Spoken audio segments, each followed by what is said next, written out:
I'll be going through the answers quickly, so make sure your course book is open in front of you, and please stop and rewind the video as you need to. So, got your book open in front of you? Are your answers in capitals? Want to know why the answers are the answers? Then let's go. For question number 1, you're probably reading through the sentence and you're probably scratching your head and thinking, where is the verb? And that's the correct thought to have, because for number 1, we need to have the verb. You're probably scratching your head and saying, well, why is it in this particularly strange structure? Well, that's because this structure is called an expletive.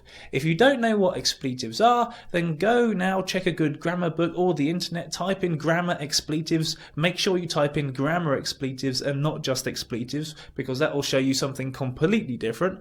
Educational, but not really relevant to what we're looking at here. But grammar expletives, and you'll find out what they are and how they use them. If you know that knowledge, then you can come back here and you'll find out that the answer is. For question number 2, what we need here is the correct word to complete the comparative form. And the comparative form is little more than.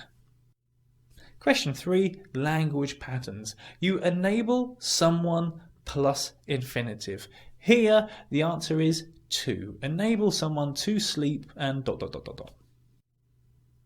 For question number 4, what we need here is the correct relative pronoun to connect the ideas presented before with what follows next. And of course, the relative pronoun that we need has to refer back to people or person. So here the answer is who. For question number 5, let's pay attention to the context here. The context is that they couldn't afford to buy a place even though they were earning good money. So we need to find a subordinate conjunction which means the same as even though and fits in with the language patterns in the sentence that we have. What answer do we have? Despite.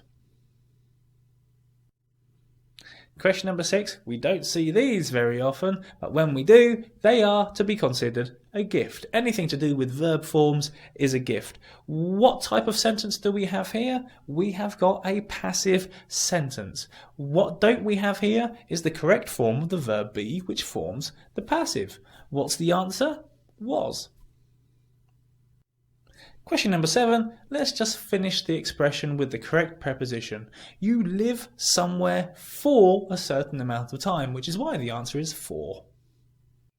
For question number 8, what we've got to understand here is that the person is expressing a preference of one thing over another.